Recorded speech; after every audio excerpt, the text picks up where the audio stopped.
Hey everyone, I'm Alan and welcome again to Explore HQ.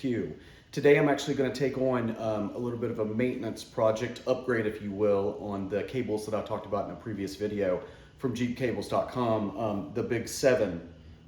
These are going to replace the engine and charging system ground as well as the power, and walk you guys through a little bit of what that takes to actually complete it.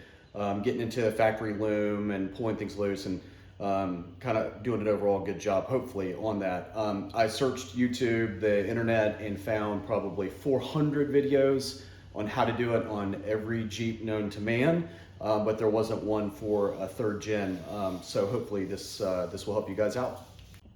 All right, so step one, and honestly, safety for any project you're doing with electronics under the hood, disconnecting the battery terminals and getting the battery out will be step one.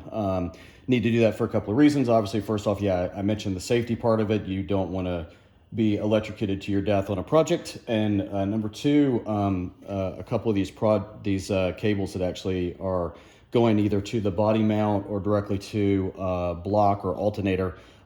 This frees up a whole lot of space to get in and get to the wires that you need to get to.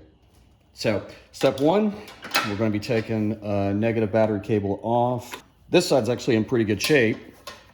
It's the positive terminal on my battery that was a major issue. So I'll show that to you guys. This one, the nut actually, I don't know if you guys can see that. The nut actually is wiggling on this side and kind of welded itself on there with corrosion. So I'll actually probably, yep, it's just going to wiggle straight off. So I mentioned I found that issue before my last overlanding trip. I'm just glad it actually helped get me through the woods. And so we can actually move this away. Next step is going to actually be to remove the actual clamps that hold on the battery to the actual truck itself.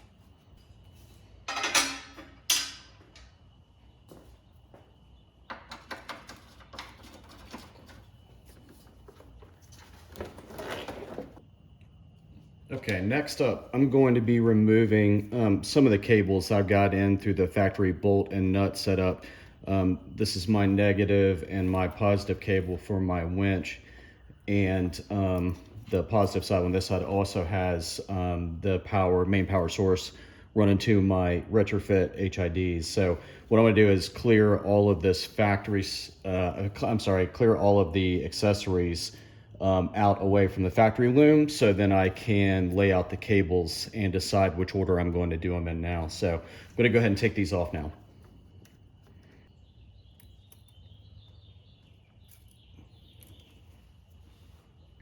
So on the positive cable from the factory, on the factory connections, the cable going from the positive terminal to the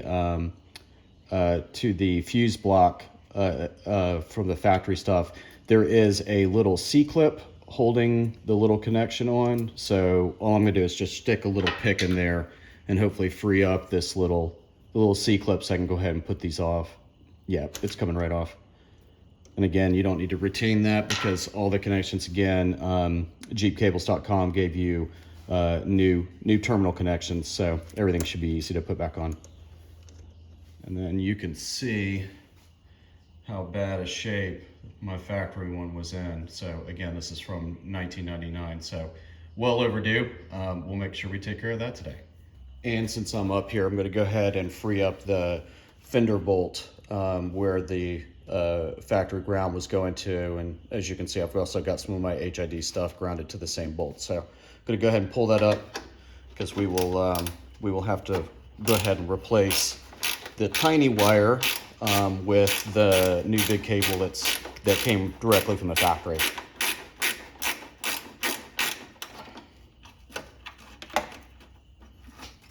So the tiny little factory one, and you guys will see in just a little bit how much bigger the jeepcables.com cable is that came with their kit.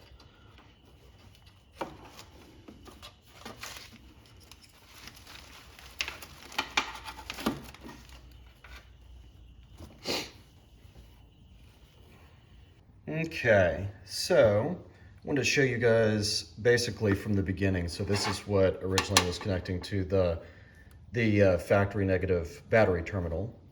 This is the piece that went to the body right there.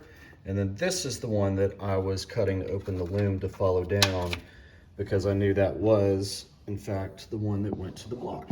And upon opening up the loom, that absolutely is. So we needed to do that.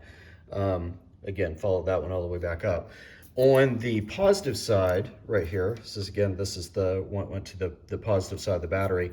Opening that part of the loom up, you can actually see down below, you've got a harness that comes in right here. You got another one that, again, that goes into the factory fuse box. Funny enough, yeah, that was Toyota. That wasn't me that opened those up. Those were just kind of in there. And this is the one that wraps back around and connects to the alternator. So I'm going to go ahead and cut open this one now. Obviously, the one for the alternator coming from here, the new kit comes with one.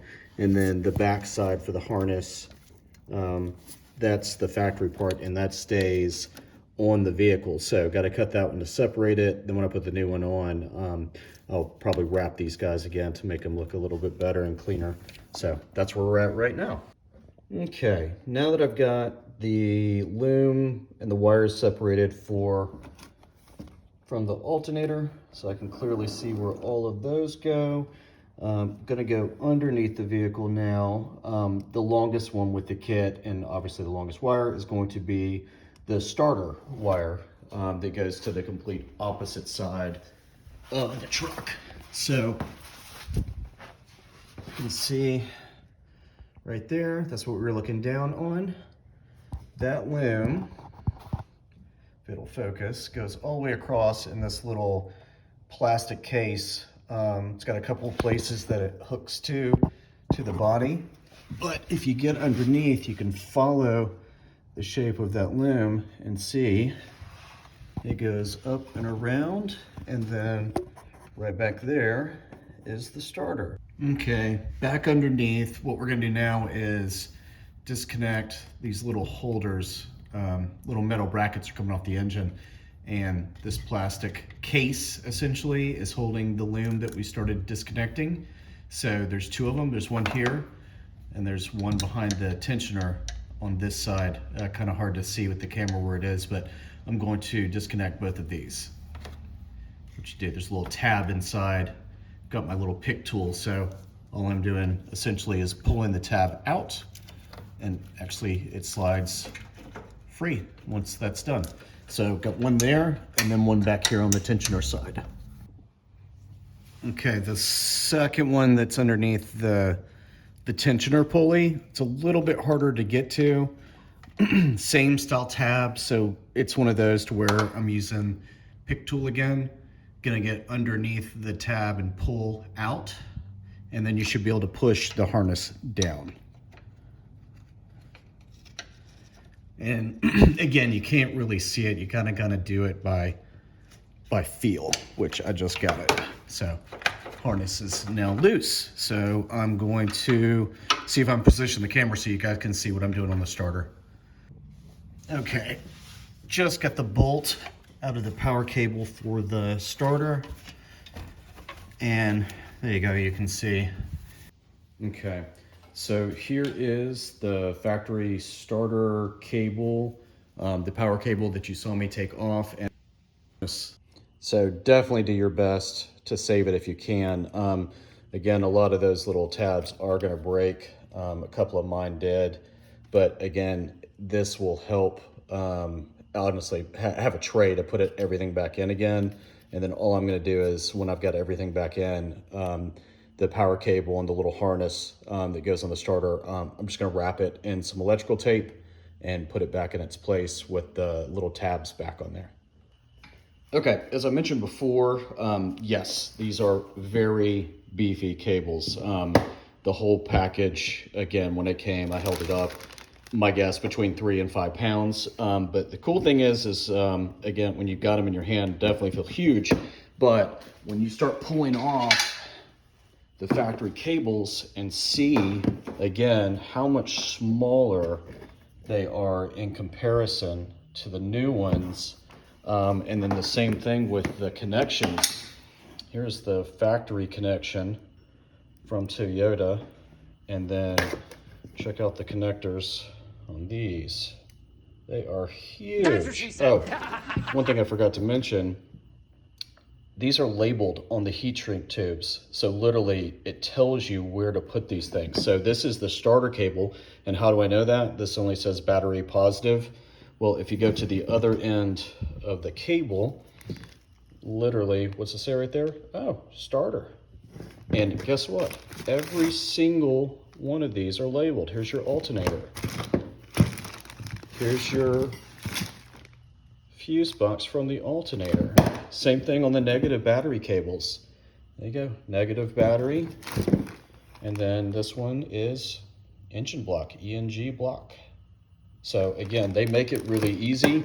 That's the reason I say, if you're not too familiar with everything underneath the hood, take your time, do them one at a time. You can literally follow them one by one. So I'm gonna start with the furthest one. So I'm gonna start with the starter and then put it back in its little factory home. And then we'll run it back over here to this area. And then after that, I've got to go back underneath again, and I'll see if I get a good angle to show you guys the negative battery connection that's on the bottom of the block. And that'll be next up. Okay, so here is your shot from underneath. We're on the driver's side. You can see right here, this is the oil filter, and right there, let's see if I can get it to focus. Yep. Right here is the block and 14 millimeter. And you can actually come in through the side, like the wheel well area, with an extension to get to this. And this will be the next one that we take off. Okay, new one is installed on the block. Again, this is driver's side. You can clearly see the oil filter right above it, so this sits right underneath it. It was pretty dirty, pretty oily, obviously from I don't know how many oil changes, so take your time and clean that up, because again, you want to make sure you got a really good ground for the new cable.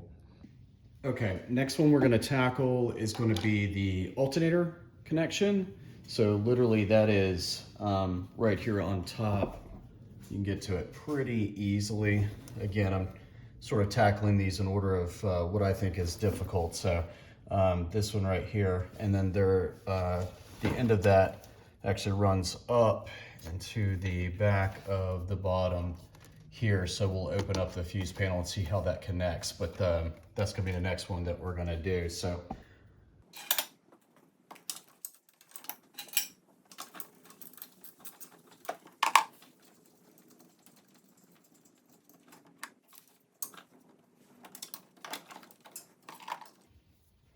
I'll put this back on the alternator so I don't lose it.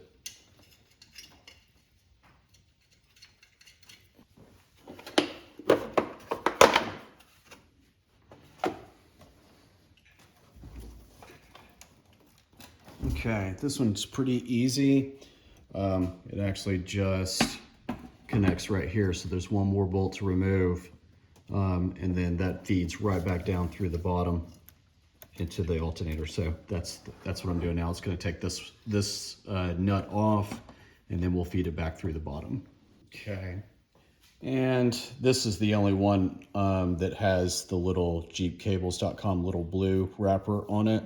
But again, labeled to battery positive, yeah, that's battery positive, and then PDC. Okay, getting closer and closer. Pretty much everything. Fuse panel done. Ran the one from the alternator.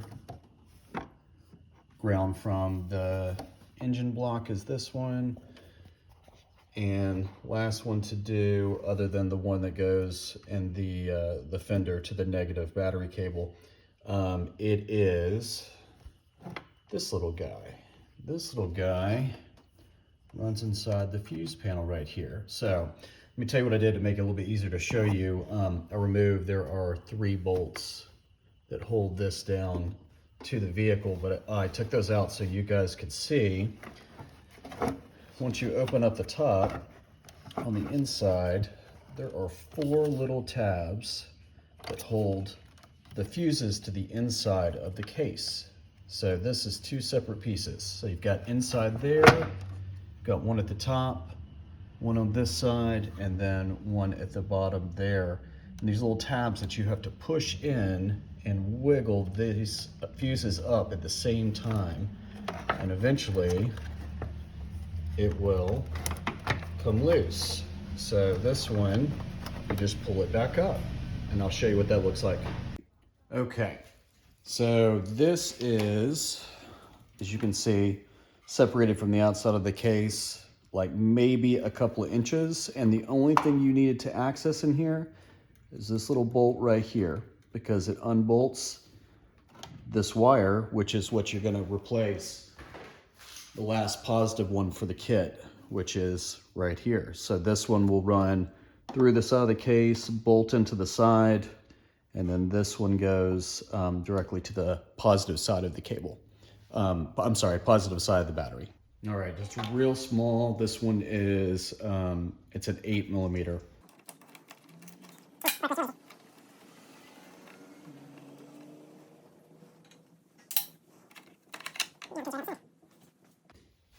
And then you're just gonna feed it back into the inside there.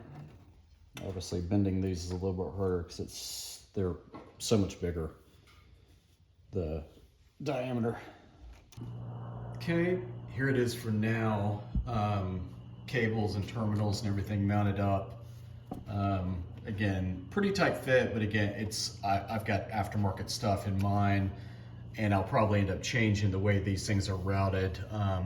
Already, I was just actually pretty excited just to get everything back together and see how everything performed as far as the new flow, the new energy we've got surging through. So I'm kind of excited. I've got aftermarket lights that I'm putting in. Probably the next couple days, I'll do a video on that too. But I at least wanted to share with you guys a video on how to for a 3rd gen. Again, I would say hardest part about doing this entire thing was the fuse box, fuse panel, kind of getting those tabs down and getting that pulled out. The rest of this, very straightforward. Cables were the exact length they needed to be. Didn't have to drill any holes out as far as the connection ends go. So super stoked, excited to see really how this is going to perform. So stay tuned. We'll have a couple of videos follow back up with this, and some more lighting to go in. So excited to see you. Take care.